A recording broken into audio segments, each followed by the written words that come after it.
Boston, 1950. The city is wrapped in winter, streets glistening under pale lamps, the world quiet except for the crunch of boots on snow. Inside a smoky bar on Prince Street, a man sits alone at a corner table, his dark eyes fixed on the window. Tony Pino, sharp suit, fedora tilted low, the kind of man who notices everything. He's been watching, listening, calculating.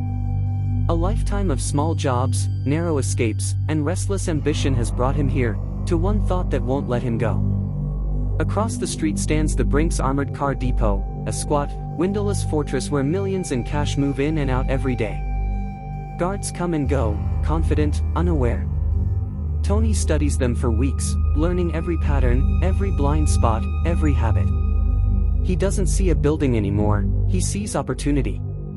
Back in his small apartment, the walls lined with notes and sketches, Tony lights a cigarette and leans over the table. The air smells of smoke and cold ambition. The plan is starting to take shape, quiet, invisible, flawless.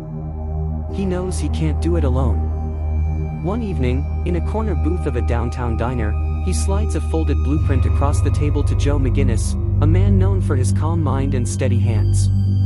Joe looks at the paper, then back at Tony. There's silence, then the faintest grin. The first man is in. Night after night, the two sit parked in an old Ford near the Brinks building. They watch from the shadows, scribbling times and routes in notebooks. Guards laugh and swap shifts, unaware that their every move is being studied. Each hour of observation becomes a puzzle piece. Each discovery, a step closer to perfection. Soon, more men join. Specs O'Keefe, restless and quick-tempered but brilliant under pressure. Stanley Gusciora, quiet, strong, the kind of man who follows orders without question. In a dim garage under a single bulb, the crew huddles around a table littered with tools, locks, and maps. They rehearse their every move, how long each door takes to open, how many steps from vault to truck, how to disappear without a sound. The nights stretch on, their obsession deepening.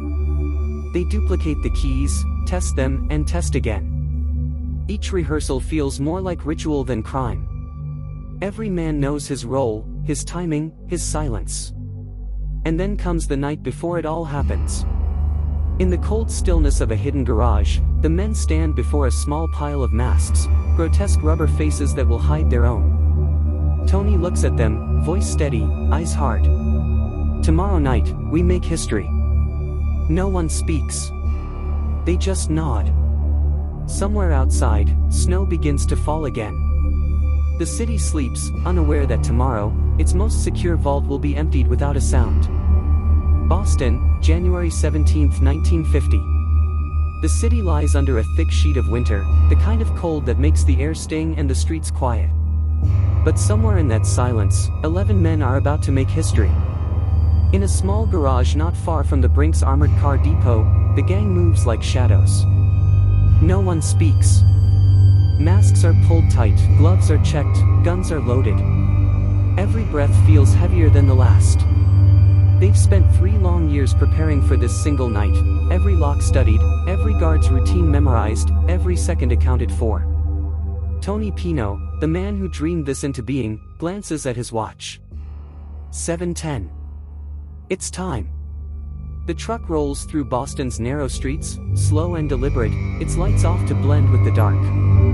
They park in an alley beside the Brinks building. The men step out one by one, their boots crunching lightly on the frozen ground. Tony gives a single nod. Specs O'Keefe moves first. He slides a duplicate key into the back door's lock, and it opens with a soft click, smooth, effortless, like the building itself is surrendering. They step inside, swallowed by the dim glow of the depot lights. 5 employees are still inside, counting the day's money. None of them even have time to scream. The robbers move fast, disciplined, calm. Guns raised, orders whispered. The guards are tied, gagged, laid gently on the floor. No shouting. No panic. No blood.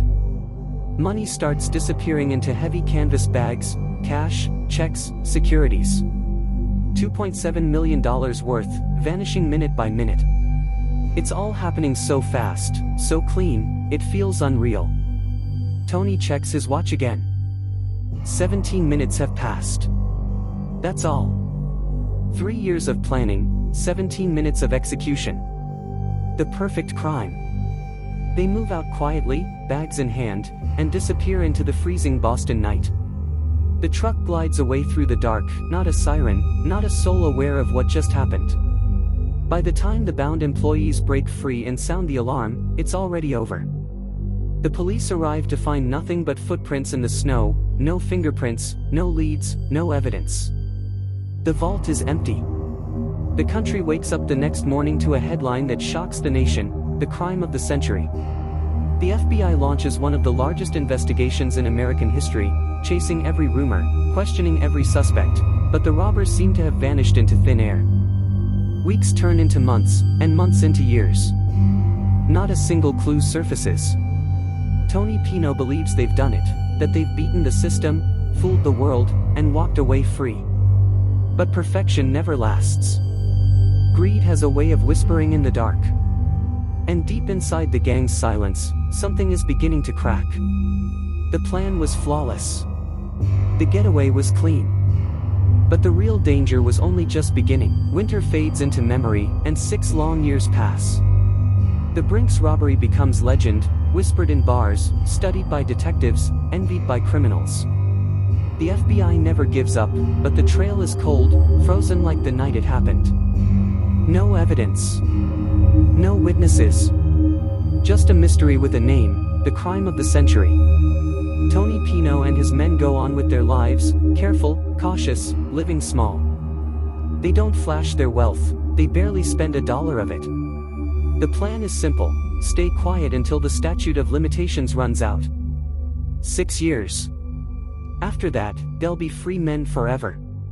But time changes people. And greed has no patience. Joseph "Specs" O'Keefe, the man with the quick temper and sharper aim, starts to feel abandoned. He's done time for another crime and expected his old crew to help. They don't. The money's hidden, but his trust is gone. He writes letters from prison, begging for support, but his partners stay silent. By 1954, anger replaces loyalty. O'Keefe starts talking, not to the police, but to anyone who'll listen. He wants his share. He wants revenge. One of the others sends a hitman to shut him up. O'Keefe survives the attempt, and that's when everything changes. Wounded, hunted, and furious, he turns to the one place he once feared most, the FBI. The agents can hardly believe their luck. For 6 years they've been chasing ghosts, and now, one of the ghosts walks through their door. O'Keefe tells them everything: the meetings, the duplicate keys, the stolen cash, the names of every man involved. He even leads them to hidden money buried in barns and backyards. In early 1956, just days before the statute of limitations is set to expire, the FBI moves. One by one, the gang members are arrested. Some are found hiding under fake names, others are caught at home, stunned and defeated. After 6 years of silence, the perfect crime collapses overnight. Tony Pino, the mastermind, is led away in handcuffs, calm, silent, eyes down. The dream that once made him feel invincible has turned to dust. The men are tried, convicted, and sentenced to long years in prison. Only a fraction of the $2.7 million is ever recovered. The rest disappears forever, buried, burned, or forgotten. When the courtroom empties, and the flashbulbs fade, what's left is quiet, the kind of quiet that feels heavier than noise. The Brinks heist is over. They called it the crime of the century, and maybe it was.